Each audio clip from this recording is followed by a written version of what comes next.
I lost 65 pounds for a man who never asked me to change, and reaching that number was when I finally realized I had misunderstood him from the very beginning. I stood barefoot in my Chicago apartment, staring at the bathroom scale beneath me. 181 pounds.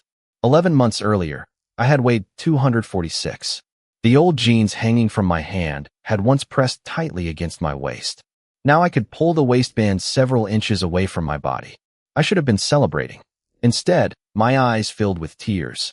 Across the bedroom, a navy suit waited for me on the closet door, carefully chosen for an important evening. Beside it sat a sketchbook filled with drawings I never would have had the courage to show anyone a year earlier. My life looked different. I looked different. Yet the person occupying my thoughts was still the same man who had unknowingly started all of this. Ryan Carter. I had walked hundreds of miles because of what I thought Ryan wanted. I had learned to cook instead of relying on takeout every night. I had dragged myself outside on freezing Chicago mornings when staying under the blankets felt easier. I had survived weeks when the scale barely moved and mornings when my own reflection seemed determined to remind me how far I still had to go. I had believed there was a finish line ahead of me, and that Ryan was standing somewhere beyond it. But there was something I did not understand until much later. Ryan had never been waiting there. To understand why that realization mattered, you have to know who I was before him.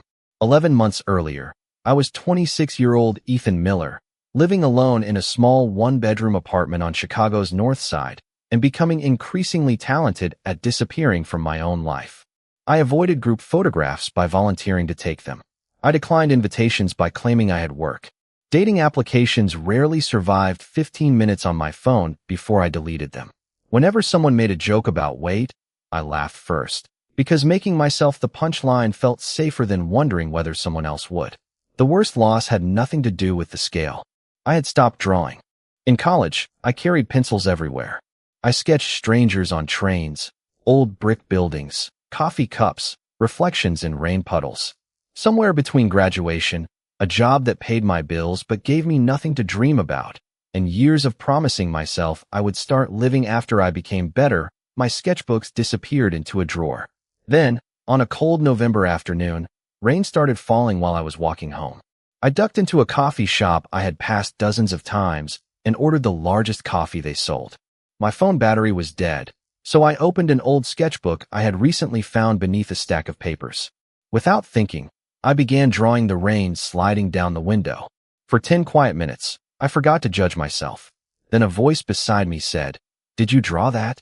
I closed the sketchbook almost automatically and looked up. The man standing there was tall, dark-haired, and wearing a charcoal coat damp from the rain. His hazel eyes were not studying my body. They were fixed on the page I had tried to hide. "It is nothing," I said. He smiled gently. It did not look like nothing. Then he held out his hand. "Ryan." I hesitated before taking it. "Ethan." I thought that would be the end of it. The next morning, I returned to the same coffee shop. Ryan was already sitting beside the window. He looked up, smiled immediately, and said, "Morning, Ethan." I had spent years trying not to be noticed. Somehow, hearing one person remember my name made me wonder what else I had been hiding. For the next several weeks, I became suspiciously loyal to that coffee shop.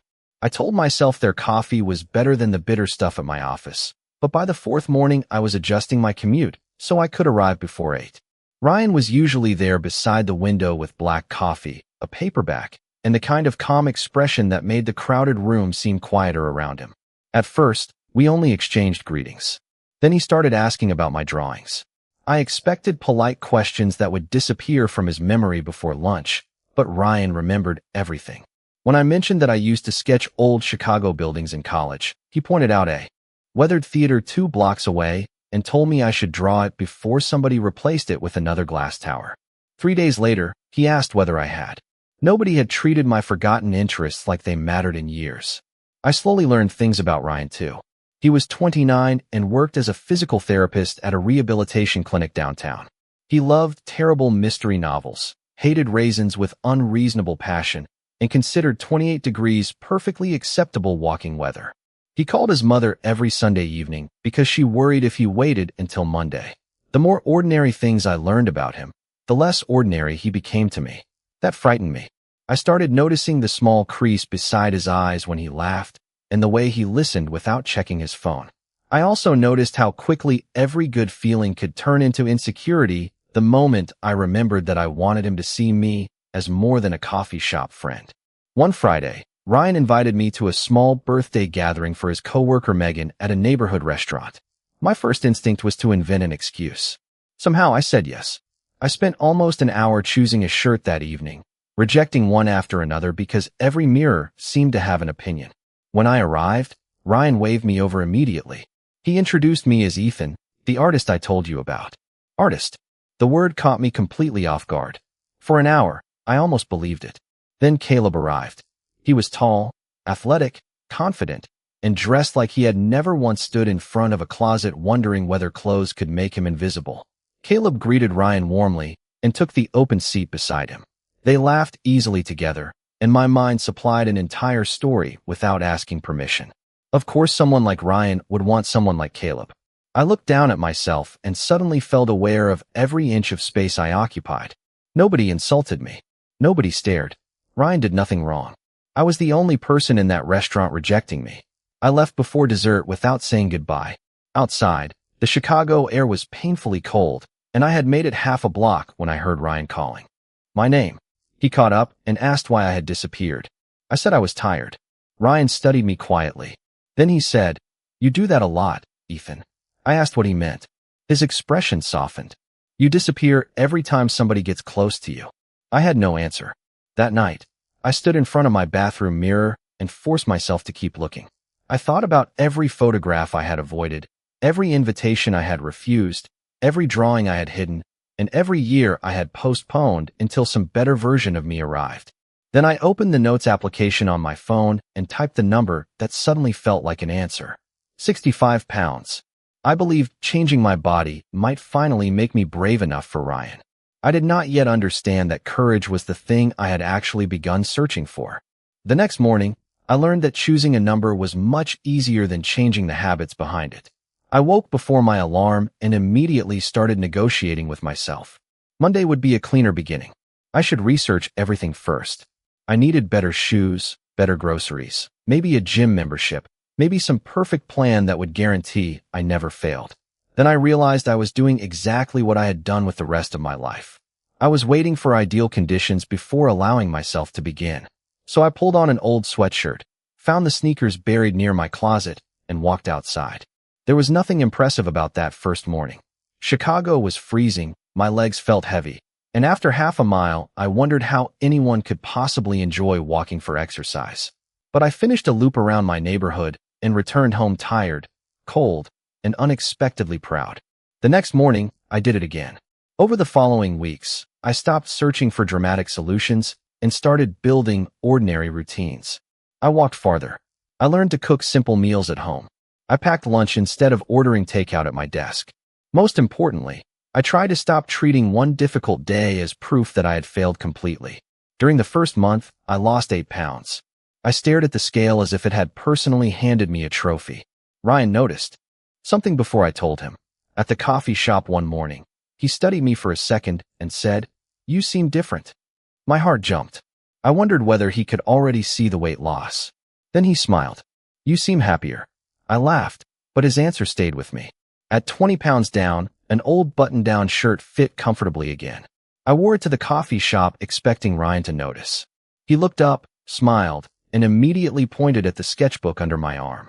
"Did you finally draw that theater?" I had. He made me show him. Ryan studied the drawing carefully, asking about the shadows beneath the marquee and the old lettering above the entrance. That evening, I bought a fresh set of pencils. At 30 pounds down, my coworkers wanted a group photo after lunch. Normally, I would have volunteered to take it. Instead, I stood beside them. When the picture appeared in our group chat, my first instinct was to search for everything wrong with me. Then I noticed something else. I was smiling without trying to hide. I saved the photograph. By 40 pounds, people started commenting regularly. Coworkers asked what I was doing. Friends told me I looked great. Every compliment felt good for a moment, but it also created pressure. If becoming smaller made people notice me, what would happen if I stopped changing? Ryan remained almost frustratingly consistent. He asked about my drawings. He remembered difficult days at work. He invited me on walks along Lake Michigan. where we sometimes covered 3 miles without noticing because conversation made the distance disappear.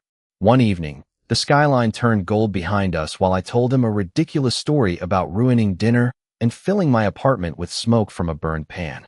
Ryan laughed so hard he had to stop walking. I laughed too, and for several seconds I forgot to wonder how my body looked when I laughed. I simply existed inside the moment. Then Ryan looked at me with that warm, quiet expression, and the old thought returned. Not yet. I still had 25 pounds to go. Somewhere in my mind, I had built an invisible finish line, and I believed that only after crossing it would I finally become brave. Enough to let Ryan know how much he mattered to me. By the time I had lost 45 pounds, my body had somehow become public conversation. Coworkers who had never asked how I was doing stopped me near the elevators to ask what my secret was. Friends I had not seen in months sent messages after photographs appeared online. One college friend wrote, "You look like a completely different person." I stared at those words longer than I wanted to admit. A completely different person. Was that what I had been trying to become? One Saturday morning, I walked into the coffee shop wearing a new dark jacket because my old one had become too loose. I had spent nearly $200 on it, which felt irresponsible and strangely exciting. For once, I had bought something because I wanted to be seen wearing it, not because it helped me disappear. Ryan was already at our table beside the window. He looked up when I approached, and for one embarrassing second I waited for the reaction everyone else had been giving me. Instead, his eyes moved to the sketchbook under my arm. "That is the new one, right?" he asked. I laughed.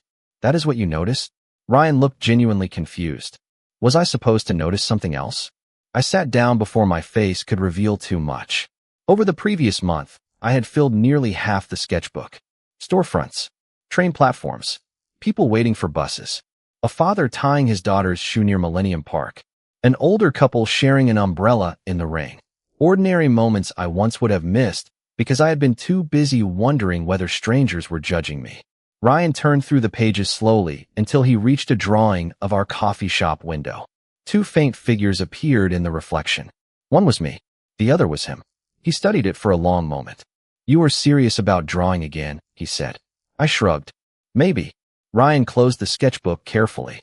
"Good. You sound different when you talk about art." I asked him what he meant. "Like you believe yourself." That sentence followed me for days. At 50 pounds down, my manager asked me to lead a presentation I normally would have avoided. I said yes. That weekend, I called my mother and told her I had applied to a neighborhood art show. She became quiet before admitting she still had 3 drawings from my high school years. Ryan noticed those changes too. He noticed that I no longer stared at the floor when we entered crowded places. He noticed that I had stopped making myself the joke before anyone else could. He noticed that I said yes more often.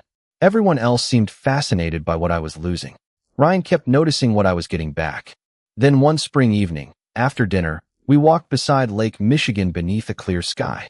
The wind was cool, the Chicago skyline glittered behind us, and neither of us seemed eager to go home. We stopped near the railing when our conversation faded into silence. Ryan turned toward me. His expression was warm but uncertain, and he stepped slightly closer. My heart raced. For months, I had imagined what I would do if this moment ever arrived. Now that it had, fear answered before I could. I stepped back and pretended to check the time. Ryan stopped immediately. He did not question me or move closer again. He simply asked whether I wanted to head home. I said yes. On the train back to my apartment, one number repeated inside my head. 15 pounds. I was still 15 pounds away. Somehow, the goal that was supposed to give me confidence had become permission I refused to grant myself until I reached it. For the next 2 weeks, I treated those remaining 15 pounds like they were standing between me and the rest of my life. I walked farther, checked the scale more often, and became strangely anxious whenever my routine changed. What had started as an act of care was becoming another way to judge myself. Ryan noticed. Of course he did. One Thursday evening, he invited me to a small Italian restaurant in Lincoln Park. Months earlier, I would have spent dinner worrying about whether my shirt made me look bigger. Now I spent 10 minutes studying the menu as if choosing the wrong meal could erase everything I had accomplished. Ryan was telling me about a patient at his clinic who had finally returned to gardening after months of rehabilitation, but I realized I had barely heard him. "Ethan," he said gently, "are you all right?"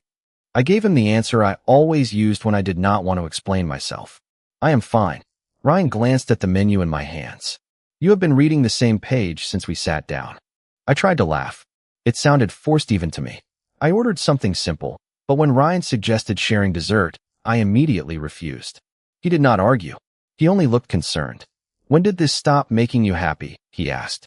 The question irritated me because some part of me already knew the answer. I told him I was being disciplined. Ryan nodded slowly.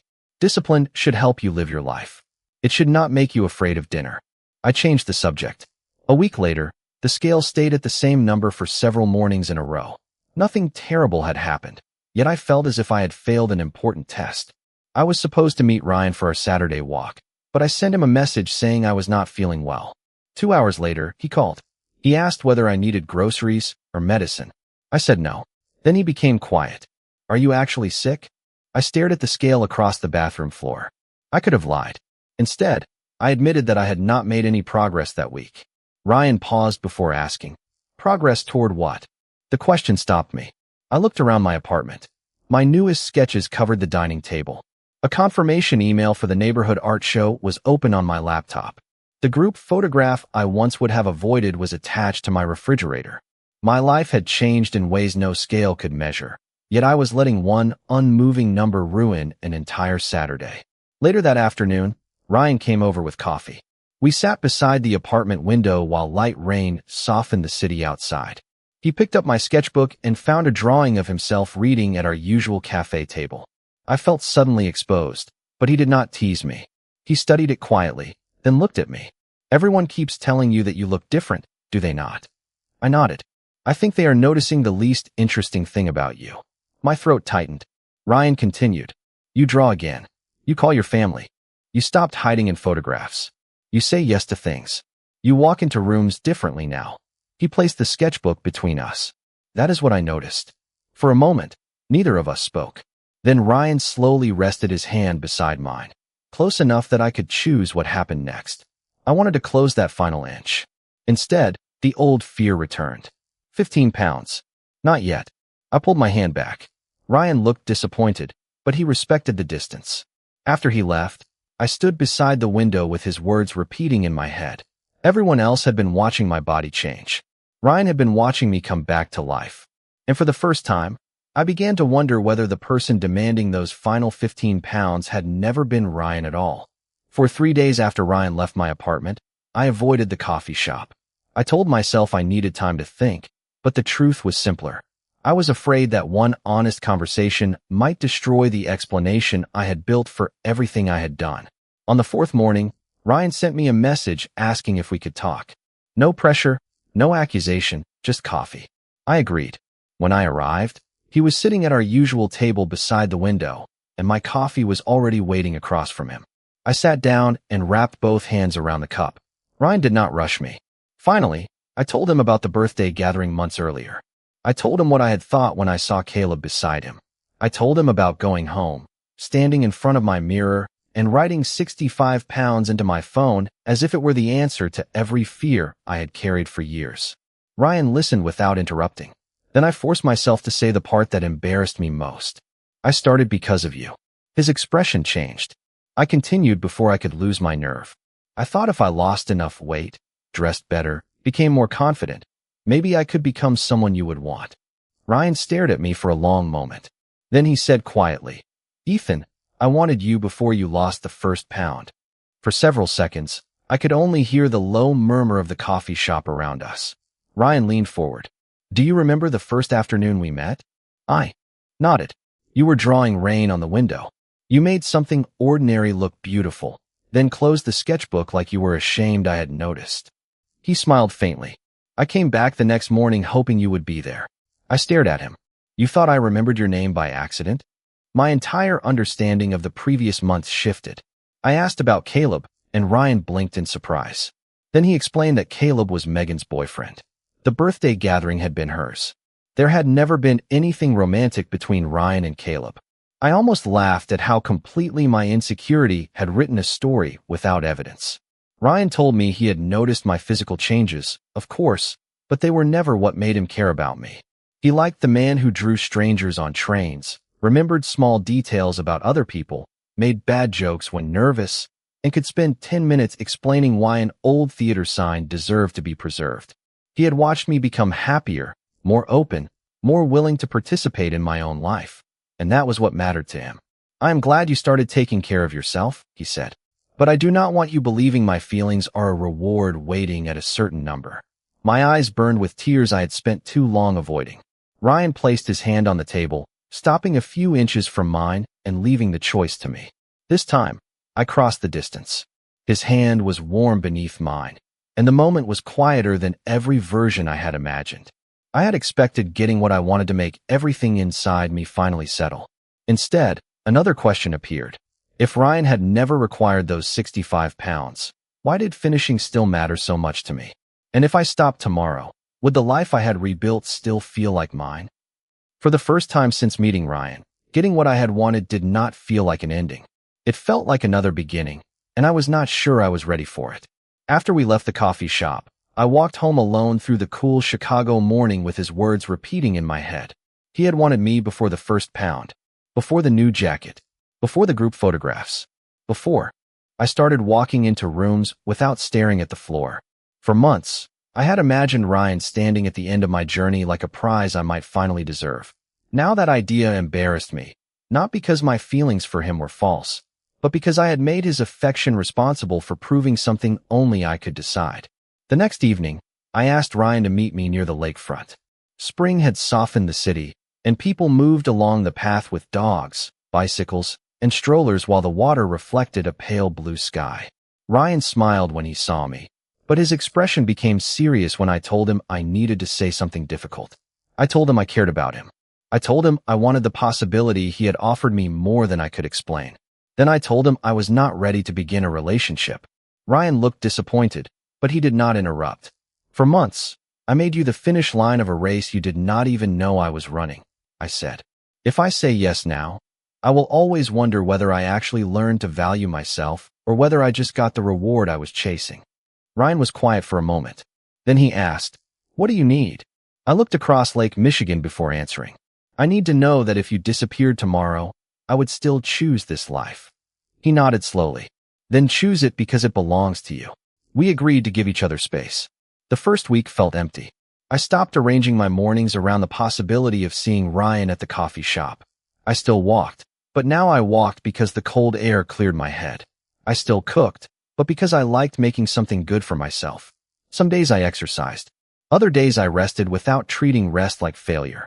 I even returned to the Italian restaurant where I had once been afraid of the menu and ordered the pasta I had wanted that night. Dinner was simply dinner. Nothing terrible happened. The biggest change happened at my desk. I began drawing every evening. I drew train platforms, old storefronts, strangers beneath umbrellas, and the changing light across Chicago buildings. I drew because moving a pencil across paper made the noise in my head disappear. Weeks passed. I called my mother more often. I accepted invitations from coworkers. I went alone to the Art Institute of Chicago one Sunday and spent nearly 2 hours sketching visitors moving through the galleries. Nobody there knew how much I weighed. Nobody knew how much I had lost. Nobody knew about Ryan. Sitting there among strangers, completely alone, I realized I was happy anyway. That night, I opened the note on my phone where I had written 65 pounds months earlier. The number was still there. Beneath it, I added 5 words. "Finish only if you want to." I stared at the sentence and understood that I was finally giving myself permission to stop. Strangely, that freedom made continuing feel honest for the first time. The goal was no longer the price of being loved. It was simply something I had chosen, and I was allowed to decide whether it still belonged to me. I closed my phone and caught my reflection in the dark apartment window. This time, there was no Ryan beside me, no scale beneath me, and nobody watching. I looked at myself anyway, and I stayed. 3 months after I gave myself permission to stop, I reached the number that had once seemed powerful enough to decide my future. It happened on an ordinary Tuesday morning. I stepped onto the bathroom scale and watched the numbers settle at 181 pounds. For several seconds, I simply stood there. 65 pounds. Months earlier, I had imagined this moment hundreds of times. I thought I would take a photograph, send it to someone, Maybe stand in front of the mirror searching for proof that I had finally become the person I was supposed to be. Instead, I stepped off the scale and went to make coffee because I was running late for work. Halfway through the kitchen, I stopped and laughed. The number had finally become what it should have been all along. A number. One fact about my life, not a verdict on its value. Besides, I had something much bigger to think about. That Friday was the opening night of the neighborhood art show. 4 of my drawings had been accepted, including one I had almost refused to submit. It was a self-portrait of me standing in front of a bathroom mirror. The room around the figure was dark, but the reflection looked directly outward. I had called it scene. My mother came into Chicago for the opening, carrying 3 drawings from my high school years, because apparently mothers believed every milestone required evidence from childhood. Several coworkers arrived too. For the first hour, I spoke with strangers about my work beneath bright gallery lights, and somewhere between explaining why I loved old storefronts and discussing a drawing of commuters waiting for a train, I realized something remarkable. Dozens of people could see me, and I had not once wondered what they thought about my body. Then I saw Ryan near the entrance. He wore a dark blue jacket and looked almost uncertain, which was unusual for him. My heart reacted before I could reason with it. 3 months of distance suddenly felt both necessary and terribly long. I walked toward him. I heard about the show, he said. Megan told me. I smiled. Apparently my coworkers cannot keep secrets. Ryan told me he could leave if seeing him made the night harder. Stay, I said, surprising both of us. We walked through the gallery together. Ryan looked at every piece, not just mine. He asked questions. He listened. Eventually, we reached scene. He became quiet. For a long moment, he studied the figure facing its own reflection. Then he looked at me. Is this how you see yourself now? I looked at the drawing too. For the first time, I think it is. Ryan smiled, and there was something in his expression that made the crowded gallery seem very far away. I told him I had reached 65 pounds that week. His eyebrows lifted. Congratulations. That was all. No amazement. No suggestion that I had finally become more worthy of attention. Somehow, his simple response was exactly what I needed. The strange part is that submitting this drawing felt more important, I admitted. Ryan nodded. That sounds like progress. Real progress, I said. We stood beside each other in comfortable silence, and I understood that I was no longer waiting for him to decide what happened next. For nearly a year, I had imagined love as something another person possessed, and I had to earn. Now I understood that choosing someone could happen from both directions. I reached for Ryan's hand. He looked down at our joined hands, then back at me. Are you sure? I thought about the apartment window, the museum bench, the mornings I had walked alone, and the life I had learned to choose even when Ryan was not there to witness it. Yes, I said. This time, I was not asking him to prove that I was enough. I already knew I was. And because I knew that, I was finally ready to let him stand beside me. 6 months later, Ryan and I were walking through the neighborhood when rain began tapping against the sidewalks, sending people beneath awnings and umbrellas. We were passing the coffee shop where we had first met when Ryan stopped and looked through the window. Coffee, he asked. I smiled. You still remember my order? He gave me an amused look. Ethan, I remembered your order the second time I saw you. I laughed and followed him inside. Our relationship had become wonderfully ordinary since the art show. We walked along Lake Michigan when the weather was good, watched terrible mystery movies because Ryan insisted predicting the ending was part of the entertainment, and spent Saturday mornings deciding whether we had enough energy to cook breakfast. Sometimes we made eggs and coffee. Sometimes we ordered pancakes from the diner down the street and left the dishes for later. My weight changed slightly from week to week, but I stopped treating every fluctuation like a judgment. I still walked. I still cooked meals that made me feel good. I also ate birthday cake with my mother and shared pizza with Ryan without turning dinner into a calculation. Eventually, the bathroom scale ended up in the closet. Not because I was afraid of it, but because I no longer needed its opinion every morning. My art kept growing too. The neighborhood show led to a small commission from a local bookstore, then another from a restaurant owner who wanted drawings of old Chicago buildings for his walls. I kept my regular job, but my evenings belonged to pencils, paper, and the city I had started noticing again. Ryan never called drawing my hobby. He called it my work. That mattered more than he probably understood. One evening, While we were sorting through old sketches on my apartment floor, he found the first drawing I had made of him reading beside the coffee shop window. He noticed the date in the corner and looked at me in surprise. "You drew this that early?" I admitted that I had. "So you liked me before Megan's birthday?" he asked. "Probably." Ryan smiled. "We wasted a lot of time." I thought about the months behind us before shaking my head. Maybe I needed the time. That was the truth.